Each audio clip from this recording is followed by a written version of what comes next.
કેમ છો વિદ્યાર્થીઓ? મજામાં? તમે બધા આ વિડિયો લેક્ચર દ્વારા એકાઉન્ટન્સીમાં શેર મૂડીના વ્યવહારોને સરસ રીતે ભણી રહ્યા છો. તમને બધાને સરસ રીતે સમજ પણ પડતી હશે, કારણ કે જે પ્રમાણે આપણે સમજૂતી આપીને તમને ભણાવીએ છીએ, એટલે કે એક લાઈવ જ તમારે ભણી રહ્યા છો તેવું લાગે. તમે બધા બહુ સરસ રીતે તેને સમજીને તમારી નોટમાં પણ ઉતારતા હશો. અત્યાર સુધીના જેટલા પણ વિડીયો લેક્ચર આપણે આ ચેપ્ટરના મોકલ્યા છે, તેમાંથી તમને એ તો ખ્યાલ આવી જ ગયો છે કે આપણે કઈ રીતે વ્યવહારોને નોંધવાના છે. શેરમૂડીનું પ્રકરણ તમારા અભ્યાસક્રમ માટે પણ ખૂબ અગત્યનું છે, કારણ કે તેનો એક 8 માર્કનો મોટો દાખલો આવે છે જેની તમને જાણ છે. સાથે સાથે તમારે સરળ પણ ચેપ્ટર છે કે જેના કારણે તમે સારા માર્ક્સ પણ એકાઉન્ટન્સીમાં આના લીધે કવર કરી શકો છો. મુખ્યત્વે ટેક્સ્ટબુકમાંથી જ દાખલા પૂછાય છે, એટલે મારો પ્રયત્ન એવો રહ્યો છે કે તમને સ્વાધ્યાયના અને ઉદાહરણના બધા દાખલા સરસ રીતે ભણાવવા, કે જેના કારણે તમે તમારું પરફોર્મન્સ બોર્ડની અંદર બહુ સારી રીતે કરી શકો. એ જ પ્રયત્નના ભાગરૂપે આજે હું તમારી સામે એક ઉદાહરણ અને પછી સ્વાધ્યાયના દાખલા તરફ આગળ વધીશ. તો તમે બધા આજે એક ઉદાહરણ ગણવા માટે અને સ્વાધ્યાયના દાખલાઓને ગણવા માટે તૈયાર થઈ જાઓ. મિત્રો, મારી તમને એક વિનંતી છે કે જ્યારે તમે આ વિડીયો લેક્ચરને જોઈ રહ્યા હો ત્યારે સાથે તમે ટેક્સ્ટબુક રાખજો જ, કારણ કે ટેક્સ્ટબુક વગર તમે જો દાખલા ગણવાનો પ્રયત્ન કરશો કે વિડીયો જોવાનો પ્રયત્ન કરશો તો હું નથી માનતો કે તમને પૂરેપૂરી ખબર પડે. તેથી તમારે ટેક્સ્ટબુક હંમેશા સાથે રાખવી. ટેક્સ્ટબુકમાં પેજ નંબર 38 ઉપર ઉદાહરણ નંબર 13 આપેલું છે, જે અગાઉના ઉદાહરણો કરતાં કંઈક અલગ છે. તો આપણે બધા તેને ગણવા માટેનો પ્રયત્ન કરીએ. પહેલાં આપણે દાખલાની એક સમરી કાઢવાની હોય, એક સારાંશ કાઢવાનો હોય, કે જેનાથી આપણને ખબર પડી જાય કે આપણે કયા પ્રકારની નોંધ આમાંથી કરવાની છે. તો ઉદાહરણ નંબર 13, એમાં એવું લખ્યું છે કે એક લિમિટેડ કંપનીએ 10 રૂપિયાનો એક એવા, એટલે કે આપણે એક તારવણી પહેલી કાઢીએ કે મૂળ કિંમત 10 રૂપિયા છે, એમાં બહાર પાડેલા શેરની સંખ્યા 18 લાખ છે. એટલે 18 લાખ શેર તેમણે બહાર પાડ્યા છે. તો 18 લાખ શેર 10 રૂપિયાની મૂળ કિંમતના તેમણે બહાર પાડ્યા છે. રકમ આ પ્રમાણે મંગાવવામાં આવે છે. અરજી વખતે 3, મંજૂરી વખતે 2 રૂપિયા, પ્રથમ હપ્તા વખતે 3 રૂપિયા અને છેલ્લા હપ્તા વખતે 2 રૂપિયા. એટલે કુલ 10 રૂપિયા 4 ટુકડામાં મંગાવે છે. પછી એવું લખ્યું છે, નીચે જણાવેલ વ્યક્તિઓ સિવાય બધા શેર ધરાવનારાઓએ શેરની રકમ પૂરેપૂરી ભરપાઈ કરી છે. અમીએ ધારણ કરેલા 1200 શેર પર મંજૂરી, પ્રથમ અને છેલ્લો હપ્તો મળ્યો નથી. તો અહીંયા 1200 શેર છે, 1200 શેર છે અને 1200 શેર છે. એટલે કે 1200 શેર પર મંજૂરી નથી મળી, 1200 શેર પર પ્રથમ હપ્તો નથી મળ્યો અને 1200 શેર પર છેલ્લો હપ્તો નથી મળ્યો. ત્યાર પછી રમીએ ધારણ કરેલા 800 શેર પર પ્રથમ અને છેલ્લો હપ્તો મળ્યો નથી. એટલે પ્રથમ હપ્તામાં બીજા એક વ્યક્તિના 800 શેર ઉમેરાય છે, તે છેલ્લા હપ્તામાં પણ ઉમેરાય છે. અને ગમીએ ધારણ કરેલા 1600 શેર પર અને ત્રીજા એક વ્યક્તિના આખરી હપ્તામાં જોડાય છે. તો હવે આપણે સારાંશ કાઢીએ તો મંજૂરી વખતે તમને 1200 શેર પર રકમ નથી મળતી, 2000 શેર પર તમને મંજૂરી નથી મળતી, પ્રથમ હપ્તો નથી મળતો, અને 3600 ઉપર તમને છેલ્લો હપ્તો મળતો નથી. તો હવે તમારે એવું સમજી લેવાય કે 1200 શેરવાળો જો આપણને મંજૂરી ના આપે તો તમને અહીંયા પણ મળવાના નથી. અને આ પ્રમાણે તમારે આખી નોંધને વિચારવાનું છે. પછી આ 3600 શેર જપ્ત કર્યા છે અને 8 રૂપિયા લેખે ફરી બહાર પાડ્યા છે. જપ્ત કરી ફરીથી 8 રૂપિયામાં બહાર પાડ્યા છે. હવે અહીંયા પ્રશ્ન એવો કયો છે કે શેર જપ્તી અને જપ્ત થયેલા શેર ફરી બહાર પાડવાની આમનોંધ લખો. પરંતુ મિત્રો બોર્ડની અંદર આ દાખલો જ્યારે આખો પૂછાય તો તમારે આખો દાખલો તૈયાર કરવો પડે. ભલે ટેક્સ્ટબુકમાં માત્ર જપ્તીની જ નોંધ કહી છે, છતાં આખો દાખલો પૂછાય તો તમારે કઈ રીતે નોંધ થાય, એટલે કે આખા દાખલાની ગણતરીને આપણે અહીંયા કરીશું.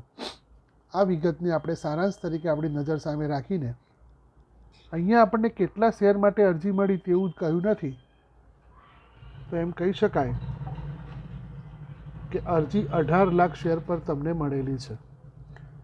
એટલે જેટલા શેર બહાર પાડે એટલા શેર પર તમને અરજી મળી છે તેમ સમજીને આપણે આ દાખલો ગણવાનો પ્રયત્ન કરીએ. દાખલો ગણવા માટે તમારી પાસે આ પ્રમાણે ખાના બનેલા હોય છે. પહેલું ખાનું ક્રમ, વિગત, ખાતા વહી પાન નંબર, ઉધાર રકમ રૂપિયા અને જમા રકમ રૂપિયા. પહેલી નોંધ, 18 લાખ શેર પર 3 રૂપિયા લેખે તમને અરજીના નાણાં મળે છે, તો રકમ તમારી 54 લાખ રૂપિયા થાય. નોંધ આવશે બેંક ખાતે ઉધાર 54 લાખ, ઇક્વિટી શેર અરજી ખાતે 54 લાખ. બેંક ખાતે ઉધારથી ઇક્વિટી શેર અરજી ખાતે 54 લાખ. એની બાબત જે લખાશે 18 લાખ શેર ગુણ્યા 3 રૂપિયા અરજી ના મળ્યા, અને આ પ્રમાણે તમારી પહેલી નોંધ પૂરી થઈ. હવે આમાં કોઈ જ રકમ વધારાની છે નહીં, પૂરેપૂરા તમારા હકના જ શેર છે, તો એ રકમ આપણે શેર મૂડીમાં લઈ જઈશું. એટલે બીજી નોંધ આવશે ઇક્વિટી શેર અરજી ખાતે ઉધાર 54 લાખ તે ઇક્વિટી શેર મૂડી ખાતે 54 લાખ. અરજીની રકમ શેર મૂડી ખાતે લઈ ગયા તેની નોંધ છે. એની બાબત જે લખાય શેર અરજીના નાણાં શેર મૂડી ખાતે લઈ ગયા. આ પ્રમાણે તમારી બીજી નોંધ પૂરી થઈ. આ બંને આમનોંધ લખો એટલે તમારે પરીક્ષામાં 1 માર્ક તમારો ફાઇનલ થયો કહેવાય. મળે અને મૂડી ખાતે લઈ ગયાનો 1 માર્ક હોય છે, પછી દરેક આમનોંધના 1 માર્ક હોય છે અલગ અલગ, પણ આ બંનેના ભેગા થઈને 1 માર્ક હોય છે. હવે ત્રીજી નોંધ, મંજૂરીના નાણાં 18 લાખ શેર ઉપર 2 રૂપિયા લેખે તમારે મંગાવવાના છે, તો અહીંયા નોંધ આવશે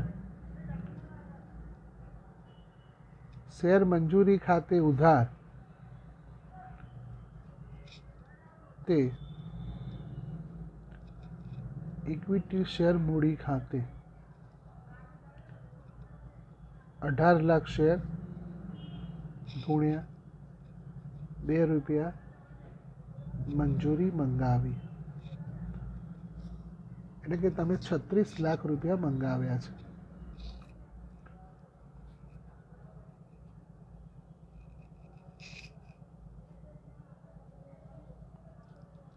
પણ જ્યારે તમે 36 લાખ રૂપિયા મંગાવ્યા ત્યારે તમને એવું સૂચન કર્યું છે કે 1200 શેર ધારણ કરનાર વ્યક્તિ તમને રકમ આપતા નથી. અમી નામના વ્યક્તિ 1200 શેર પર તમને 2 રૂપિયા આપતા નથી, એટલે અહીંયા નોંધ આવશે બેંક ખાતે ઉધાર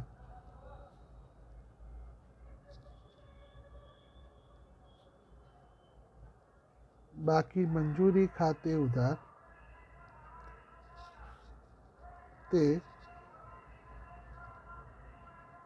શેર મંજૂરી ખાતે. તમે 36 લાખ રૂપિયા મંગાવ્યા હતા, 1200 ઉપર 2 રૂપિયા લેખે 2400 રૂપિયા તમને મળતા નથી.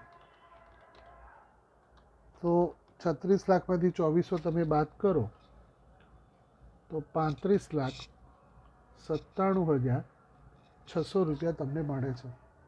તો 35,97,600 રૂપિયા તમને મળે અને અહીંયા નોંધ આવશે 1200 શેર સિવાય બાકીના શેર પર મંજૂરીનો હપ્તો મળ્યો. ત્યાર પછી તમારે પાંચમી નોંધ એટલે કે પ્રથમ હપ્તો મંગાવવાની નોંધ કરવાની છે. મને લાગે છે તમને બરાબર સરસ રીતે ખ્યાલ આવતો હશે. સ્પષ્ટ રીતે કોઈ પણ પ્રકારની ચેકચાક કર્યા સિવાય આ રીતે તમારે બાબતજી સાથે આમનોંધ લખવાની હોય છે અને 8 માર્ક પૂરેપૂરા મેળવવાના હોય છે. સારી રીતે લખવાનો પ્રયત્ન કરશો તો હું નથી માનતો તમારે એક પણ માર્ક ઓછા થાય. પૂરેપૂરી રકમ માર્ક તમને મળવાના છે. હવે પ્રથમ હપ્તાના 3 રૂપિયા મંગાવવાના છે. ઇક્વિટી શેર પ્રથમ હપ્તા ખાતે ઉધાર, ઇક્વિટી શેર મૂડી ખાતે 18 લાખ ગુણ્યા 3 રૂપિયા પ્રથમ હપ્તો મંગાવ્યો. અહીંયા તમારા મનમાં એમ થાય કે 1200 શેર પર તો મળ્યા નથી, તો પ્રથમ હપ્તામાં મિત્રો અહીંયા 1200 શેર પર ભલે મંજૂરી ના મળી હોય પરંતુ તે શેર પાછા જપ્ત કર્યા નથી. એટલે કે તેની પાસે આપણને એવી આશા છે કે તે પ્રથમ હપ્તો અને મંજૂરી બંને આપશે. એટલા માટે આપણે જપ્ત કર્યા નથી એટલે 18 લાખ જ પર જ આપણે પ્રથમ હપ્તો મંગાવવાનો થાય. ઘણીવાર ઘણા વિદ્યાર્થીઓને એવો પ્રશ્ન થતો હોય કે મંજૂરી વખતે નાણાં નથી મળ્યા તો પછી પ્રથમ હપ્તા વખતે મંગાવવાના. હા, જ્યાં સુધી તમને એવું ન કહેવામાં આવે કે મંજૂરી પછી તે શેર જપ્ત કર્યા ત્યાં સુધી તમારે પૂરેપૂરી રકમ પર બધા જ હપ્તા મંગાવવાના છે. આ એક ખાસ સ્પષ્ટતા કરવા માટે જ મેં આ દાખલો ગણ્યો છે. તો એના માટે તમારે 54 લાખ રૂપિયા તમે મંગાવો છો.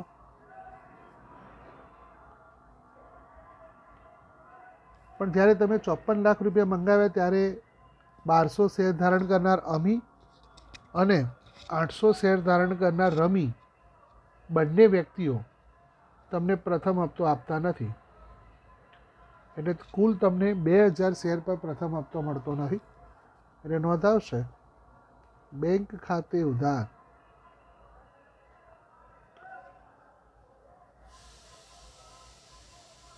બાકી પ્રથમ હપ્તા ખાતે ઉધાર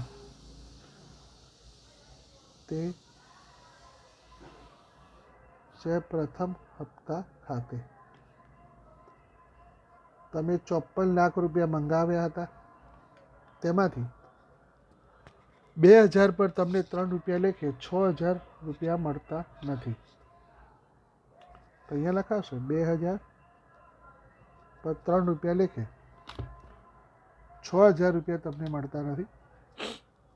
એટલે તમારી નોંધ અહીંયા આવશે 53,94,000. 53,94,000 રૂપિયા તમને મળ્યા છે. તો આ પ્રમાણે તમારી નોંધ થશે. 2000 શેર સિવાય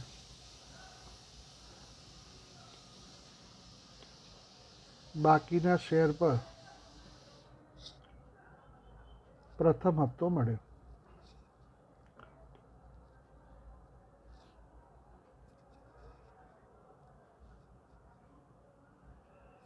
હવે આપણે 7મી નોંધ છેલ્લો હપ્તો મંગાવવા માટેની કરીશું.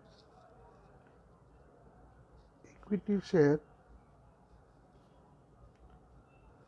છેલ્લા હપ્તા ખાતે ઉધાર, ઇક્વિટી શેર મૂડી ખાતે 18 લાખ શેર ગુણ્યા 2 રૂપિયા છેલ્લો હપ્તો મંગાવ્યો. એટલે તમે 36 લાખ રૂપિયા મંગાવ્યા છે.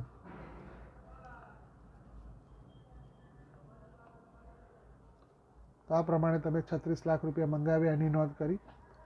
પણ જ્યારે તમે 36 લાખ રૂપિયા મંગાવ્યા ત્યારે અમીના 1200 શેર હતા, તેમાં રમીના પણ ઉમેરાયા અને છેલ્લે ગમી પણ તમને 1600 શેર પર રકમ આપતા નથી. એટલે કુલ 3600 ઉપર તમને છેલ્લો હપ્તો મળતો નથી. તો એની નોંધ થશે.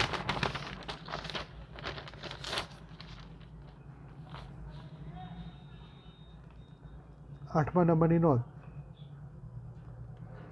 બેંક ખાતે ઉધાર.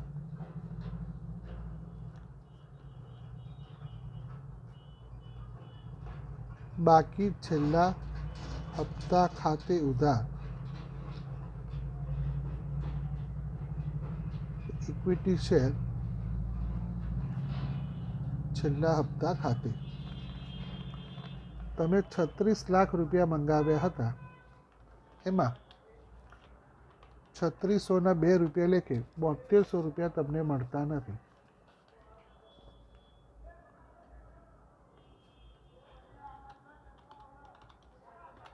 એટલે 35,92,800 તમને મળે છે. અહીંયા નોંધ થશે 3600 શેર સિવાય બાકીના શેર પર છેલ્લો હપ્તો મળ્યો. અને આ પ્રમાણે તમારે આઠમા નંબરની નોંધ પૂરી થઈ.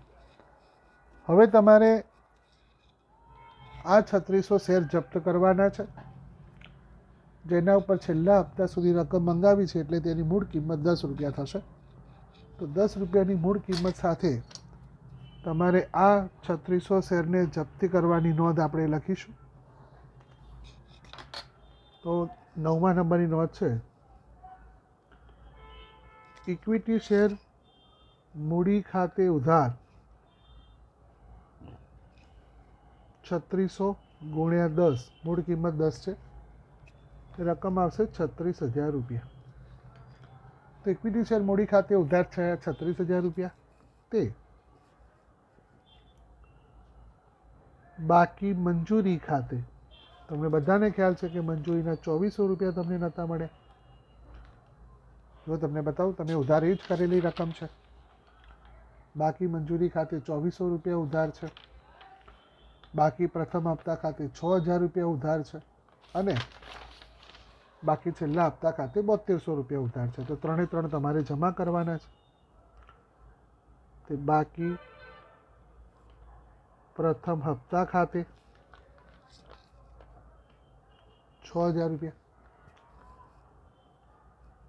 તે બાકી છેલ્લા હપ્તા ખાતે 7200 રૂપિયા, અને જે વધ્યું તે શેર જપ્તી ખાતે. એટલે કે આ 36,000માંથી આ 3નો સરવાળો તમારે બાદ કરવાનો છે. તો 36,000 માઇનસ 2400 માઇનસ 6000 માઇનસ 7200, 20,400 જે વધે છે, 20,400 તમારે જપ્તીમાં લખવાના છે. તો આ 20,400 તમારા જપ્તીના આવ્યા. બાબત જે લખાશે 3600 શેર જપ્ત કરે. છેલ્લે આપણે કઈ રીતે જપ્તીની રકમ આવી તેનો સારાંશ પણ બતાવીશું, એટલે તમે ટેલી પણ કરી શકો કે કઈ રીતે 20,400 આવે છે. પછી 10મા નંબરની નોંધ છે, આ 3600 શેર 8 રૂપિયા લેખે ફરી બહાર પાડવામાં આવે છે. કુલ તમારે 36,000 રૂપિયા મૂડી ભેગી કરવાની છે, અને એ 36,000 માટે તમે 8 રૂપિયાની કિંમતમાં તે શેર ફરીથી બહાર પાડો છો. તો અહીંયા નોંધ આવશે, બેંક ખાતે ઉધાર 3600 ગુણ્યા 8, 28,800 થશે. તમારે મિત્રો 36,000 રૂપિયા ભેગા કરવાના છે, તમને 28,800 જ મળે છે. તો બાકીની જે ખૂટતી રકમ 7200 રૂપિયા છે, એ તમારે આ શેર જપ્તીના ફાયદામાંથી લાવવાની છે. એટલે અહીંયા લખાશે શેર જપ્તી ખાતે ઉધાર તે શેર મૂડી ખાતે 36,000. તો આ પ્રમાણે 36,000 રૂપિયાની મૂડી તમે ભેગી કરી, જેમાં તમને 28,800 મળે એટલે 7200 રૂપિયા તમને ન મળ્યા તે તમારે જપ્તીના ફાયદામાંથી લાવવાના છે. જપ્ત કરેલા શેર ફરીથી બહાર પાડે.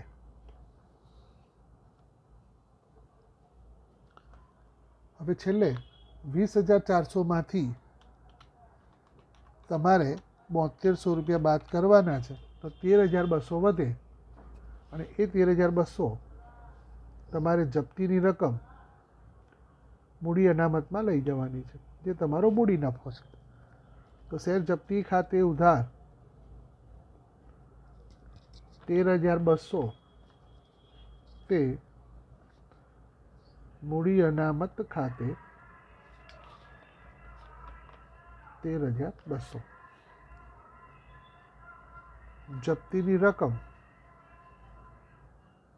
મૂડી અનામતમાં લઈ ગયા અને તમારે આ બંનેની રકમોનો સરવાળો કરવાનો, જે તમારો જવાબ પૂરો થયો. તો છે ને એકદમ સરળ, બહુ સરળતાથી તમે આ દાખલો કરી શકો છો. જો આ પ્રમાણે સ્ટેપ બાય સ્ટેપ એક એક નોટ તમે વિચારીને તૈયાર કરેલી હોય તો હું નથી માનતો કે તમને કોઈ તકલીફ પડે. હવે આપણે એક સારાંશ એવો કાઢીએ કે 20,400 જપ્તીની રકમ આવી કેવી રીતે. તો અહીંયા આપણે એક તારણ મેળવણી કરીએ. આ એટલા માટે તમને કહું છું કે તમે ખોટી વિગતને ન કરો અને તમને કોન્ફિડન્સ વધે કે ભાઈ આપણને આ આવડે છે. તો પહેલાં આપણે વિચારીએ કે મંજૂરી વખતે 1200 શેરના નાણાં તમને મળતા નથી. એનો અર્થ એવો થયો કે આ 1200 ઉપર તમને અરજીના 3 રૂપિયા મળ્યા છે, એટલે કે એના આપણે 3600 રૂપિયા જપ્ત કરી શકીએ. જે 1200 શેર છે તેણે મંજૂરીનો હપ્તો આપ્યો નથી, મતલબ અરજીના 3 રૂપિયા આપ્યા છે, એટલે તેના આપણે 3600 રૂપિયા જપ્ત કરી શકીએ. પછી પ્રથમ હપ્તા વખતે બીજા 800 શેર પર તમને ના મળે, એનો મતલબ કે એ 800 શેર પર તમને 5 રૂપિયા મળ્યા છે. 5 રૂપિયા એટલે અરજીના 3 અને મંજૂરીના 2, આ રીતે 5 મળ્યા છે. તો 4,000 રૂપિયા તમે એના જપ્ત કરી શકો છો કે 4,000 રૂપિયા તમે એના આપણે આવ્યા. અને ત્રીજી વિગત આપણે છેલ્લા હપ્તાની વિચાર કરીએ. તો છેલ્લા હપ્તાના ટોટલ 1600 શેર છે, જેના પર તમને છેલ્લો હપ્તો મળ્યો નથી. એનો મતલબ કે તેણે આપણને 8 રૂપિયા આપેલા છે, 8 મળ્યા છે. 8માં 3 મળ્યા છે, અરજી વખતના 3, મંજૂરી વખતના 2 અને પ્રથમ હપ્તાના 3. તો આ રીતે 1600 ઉપર આપણને જે 8 રૂપિયા મળ્યા છે એના 12,800 છે. તો જે રકમ કંપનીને મળી છે તે રકમ કંપની જપ્ત કરી શકે છે. તો 12,800 વત્તા 4,000 વત્તા 3600, ટોટલ 20,400 તમને મળ્યા છે, જે તમે જપ્ત કરી શકો છો. તો આ 20,400 તમે જપ્ત કરી શકાય. આ પ્રમાણે તમારે તારવણી કરો તો સરસ રીતે તમને ખ્યાલ આવશે કે આપણે દાખલો સાચો ગણ્યો છે. તો સ્વાધ્યાયમાં હવે આપણે આવડીએ. ઉદાહરણના 3 દાખલા એવા હતા કે જે તમારે ગણવા જરૂરી હતા, કારણ કે મિત્રો શક્યતા એવું બને કે બોર્ડની પરીક્ષામાં કદાચ ઉદાહરણ પૂછાય તો તમને આવડવા જોઈએ. એક બીજું ઉદાહરણ પણ સારું છે, પહેલાં એને આપણે લઈ લઈએ, પછી આપણે સ્વાધ્યાયના દાખલા તરફ વળીએ. તો ઉદાહરણ નંબર 14 આપણે વિચારીએ. ધ્યાન આપજો. ઉદાહરણ નંબર 14માં દીપક લિમિટેડ લખેલું છે. 10 રૂપિયાની મૂળ કિંમતના 5 લાખ ઇક્વિટી શેર મૂળ કિંમત 10 રૂપિયા છે, બહાર પાડ્યા 5 લાખ શેર 25 રૂપિયાના પ્રીમિયમથી, એટલે 10 વત્તા 25 એટલે શેર હોલ્ડર પાસેથી 35 રૂપિયા વસૂલ કરવાના છે. હવે એમાં નાણાં આ રીતે મંગાવે છે. અરજી વખતે 13 રૂપિયા કે જેમાં 3 વત્તા 10 પ્રીમિયમ, મંજૂરી વખતે 17 રૂપિયા કે જેમાં 2 વત્તા 15 રૂપિયા પ્રીમિયમ, 2 રૂપિયા મૂળ કિંમત, 15 રૂપિયા પ્રીમિયમ. પ્રથમ હપ્તા વખતે 2 અને આખરી હપ્તા વખતે 3.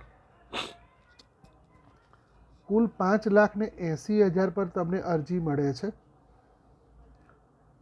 એનો મતલબ કે 80,000ના નાણાં તમારે પરત કરવાના છે. અનુપના 4,000 શેર છે એ મંજૂરીની રકમ આપતો નથી, એટલે મંજૂરી વખતે તમને 4,000 શેર પર નાણાં મળતા નથી, તેથી તેના શેર મંજૂરી પછી જપ્ત કરવામાં આવે છે.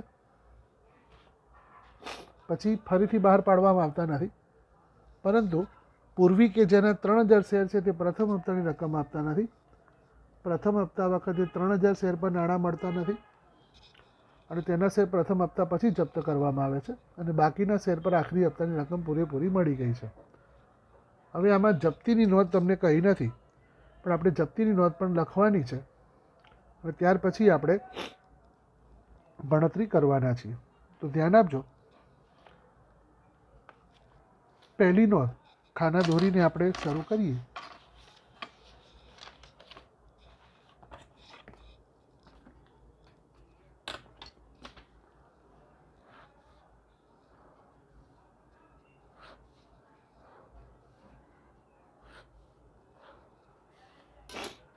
હેડિંગ લખાશે શેર મૂડીના વ્યવહારો, ક્રમ, વિગત, ખાપા,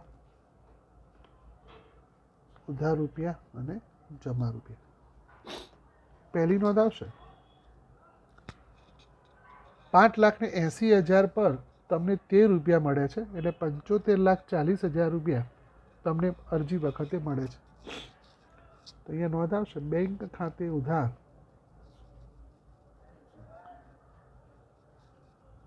તે શેર અરજી ખાતે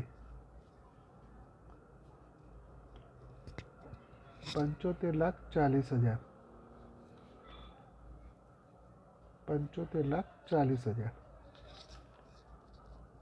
5,80,000 શેર ગુણ્યા 13 રૂપિયા અરજી મળી.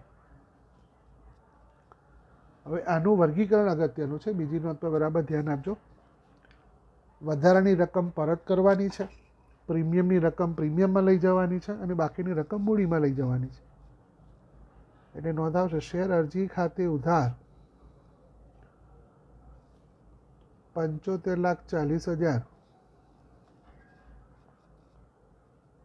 તે શેર મૂડી ખાતે.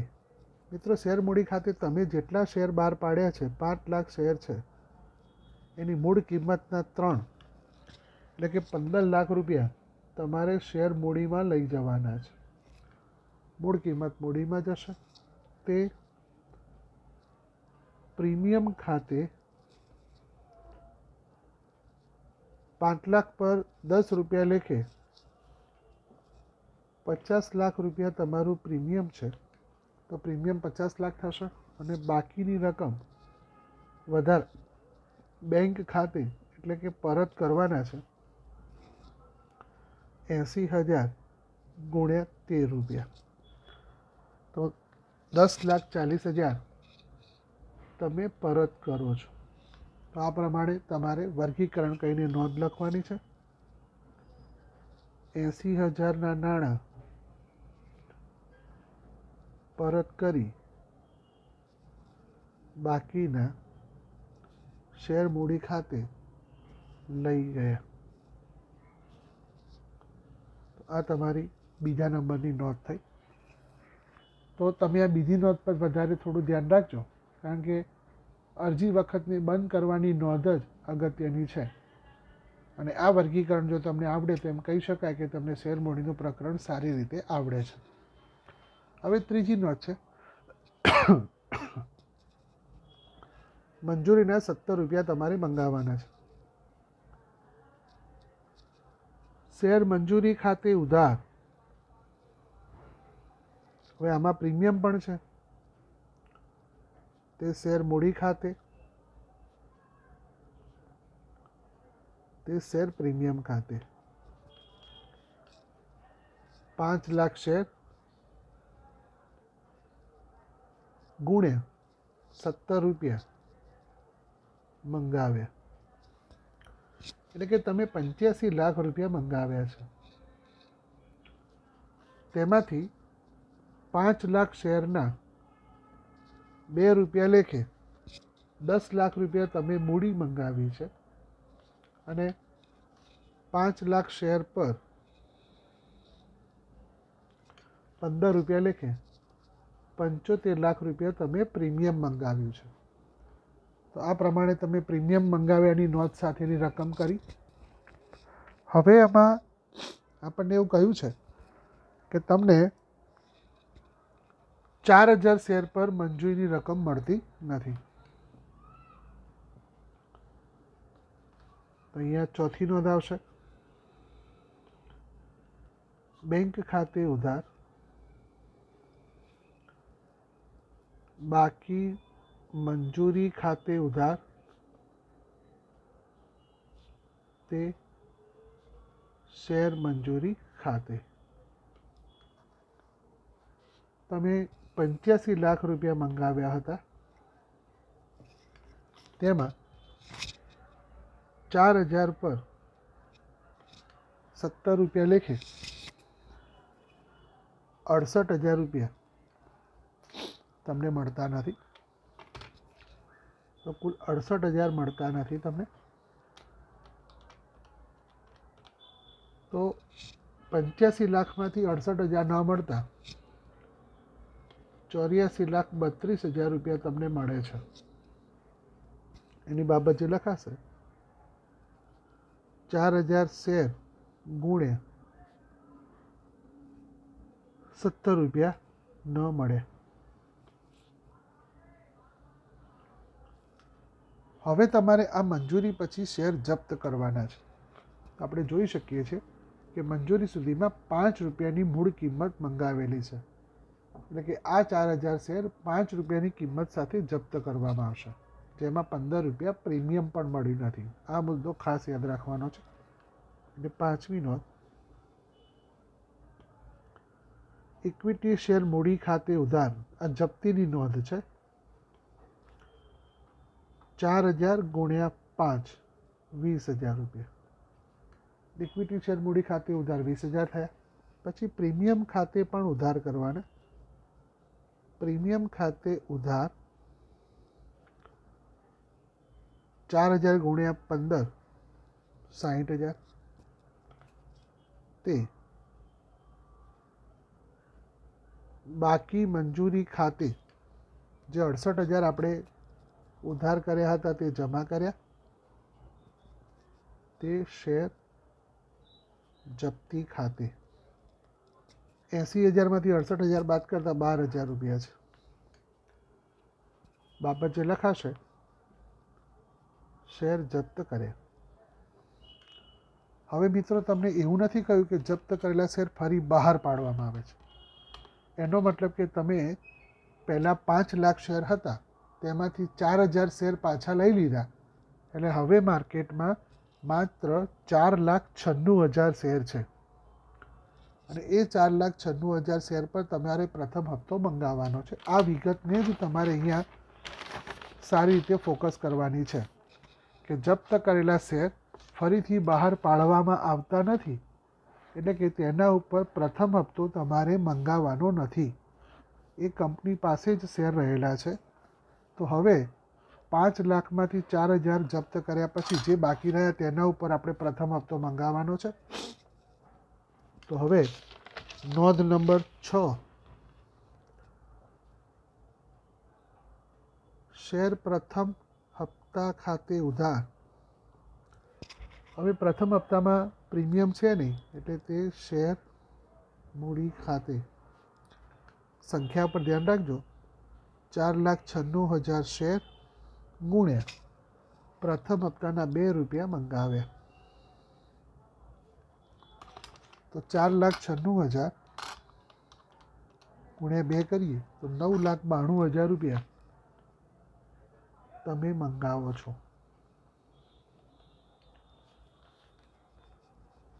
પણ પ્રથમ હપ્તો મંગાવ્યા પછી ખબર પડી કે તમને 3,000 શેર પર પ્રથમ હપ્તાની રકમ મળી નથી, એટલે નોંધ આવશે બેંક ખાતે ઉધાર બાકી પ્રથમ હપ્તા ખાતે ઉધાર તે પ્રથમ હપ્તા ખાતે. તમે ₹9,92,000 મંગાવ્યા હતા, જેમાં તમને 3,000 પર ₹2 લેખે ₹6,000 મળતા નથી. તો 9,92,000 માંથી 6,000 બાદ કરતા ₹9,86,000 તમને મળે છે. બાબત જે લખાશે 3,000 શેર સિવાય બાકીના પર પ્રથમ હપ્તો મળ્યો. હવે આ શેર પણ તમારે જપ્ત કરવાના છે, એટલે 3,000 શેર જપ્ત કરવાના છે. પરંતુ આની જો મૂળ કિંમત વિચારીએ તો 3, 2, 5 ને 2, 7 ₹7 મૂળ કિંમત થશે, અને ₹7 મૂળ કિંમતમાં તે શેર જપ્ત કરવાના છે. તો અહીંયા નોંધ આવશે 8મા નંબરની નોંધ. ઇક્વિટી શેર મૂડી ખાતે ઉધાર 3,000 ગુણ્યા ₹7 ₹21,000 તે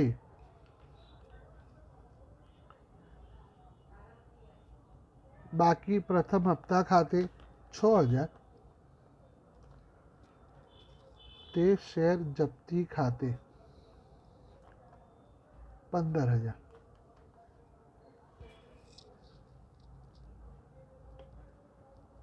શેર જપ્ત કર્યા. તો આ પ્રમાણે શેર જપ્ત કર્યા. હવે પહેલાં આપણે 4,000 શેર પાછા લઈ લીધા હતા, પછી 3,000 શેર પાછા લીધા, એટલે કુલ તમે 7,000 શેર કંપનીએ પાછા લઈ લીધા. તો 5 લાખ શેર હતા, એમાંથી 7,000 શેર પાછા લીધા, એટલે હવે રહ્યા 4,93,000 શેર. અને આ 4,93,000 શેર પર તમારે છેલ્લો હપ્તો મંગાવવાનો છે. તો આની 9મા નંબરની નોંધ થશે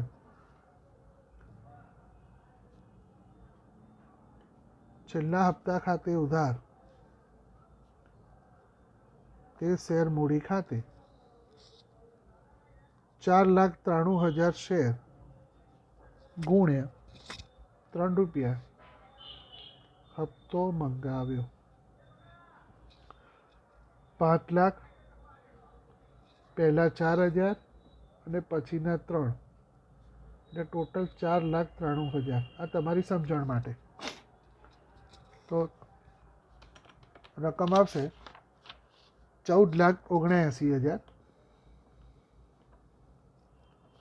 તમે મંગાવો છો. અને તેના ઉપર તો લખ્યું છે પૂરેપૂરી રકમ મળી ગઈ છે. તો 10મો વ્યવહાર છે બેંક ખાતે ઉધાર 14,79,000 તે છેલ્લા હપ્તા ખાતે 14,79,000. એટલે મિત્રો એવું ના હોય કે જપ્તીની નોંધ આ પ્રમાણે પણ દાખલો આવી શકે છે, વચ્ચે વચ્ચે પાછા લઈ લેવાનો. તો એક નવો મુદ્દો હતો એટલે અમે કવર કર્યો. બાબત જે લખાશે છેલ્લો હપ્તો મળ્યો, અને પછી તમારે બધાનો સરવાળો કરવાનો છે. 3,70,49,000 3,70,49,000. તો આ પ્રમાણે આ દાખલામાં વચ્ચેથી પાછા શેર લઈ લેવામાં આવે છે અને તે ફરીથી બહાર પાડવામાં આવતા નથી. તે મુદ્દાને આપણે કવર કર્યું. મને આશા છે કે આજે જે મેં તમારી સામે દાખલા મૂક્યા છે તે તમને બહુ સરસ રીતે સમજ પડી હશે. તમે બધા આને સરસ રીતે સમજીને તમારી નોટમાં ઉતારજો. હવે પછી આપણે બીજા દાખલાઓ સાથે મળીશું. ત્યાં સુધી સતત વાંચતા રહેજો, પુનરાવર્તન કરતા રહેજો. પ્રેક્ટિસ મેક્સ મેન પરફેક્ટ એ સૂત્રને સાર્થક કરજો. આવજો.